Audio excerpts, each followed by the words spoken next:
शेतकऱ्यांचा सातबारा कोरा करून त्यांना कर्जमुक्ती देण्यासाठी एक समिती नेमून मगच सरकार निर्णय घेईल अशा प्रकारचा निर्णय मुख्यमंत्र्यांनी जाहीर केलेला आहे।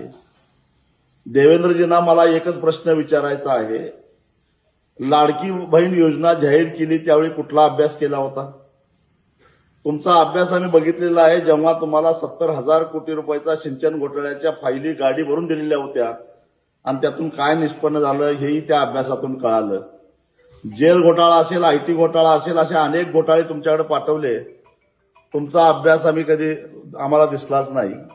एवढंच नव्हे तर एक कर्जमुक्ती तुम्ही अभ्यास करूनच दिलेली होती, त्या कर्जमुक्तीचं काय वाटोळ झालं हेही साऱ्या जगाला माहिती आहे।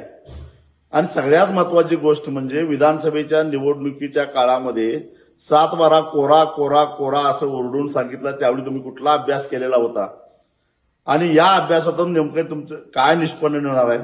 तुम्हाला खरोखरच शेतकऱ्यांना जर मदत द्यायची असेल, तुम्हाला खरोखरच विधानसभेला दिलेला शब्द पाळायचा असेल तर तुम्ही किती हजार कोटीची कर्ज मुक्ती देणार आहात हा आकडा सांगा।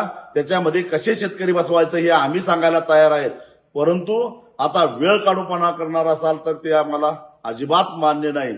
आर या पारची ही लढाई आहे आणि म्हणून देवेंद्रजी तुम्ही आता फक्त किती हजार कोटीची कर्जमुक्ती देणार आहात याचा आकडा सांगा आणि आता असणारे जे कर्ज आहे ते कर्ज गोठवा आणि नवीन कर्ज मिळवण्याचा मार्ग शेतकऱ्याला मोकळा करा, तरच तुमच्यावर आता या महाराष्ट्रातला शेतकरी विश्वास ठेवेल।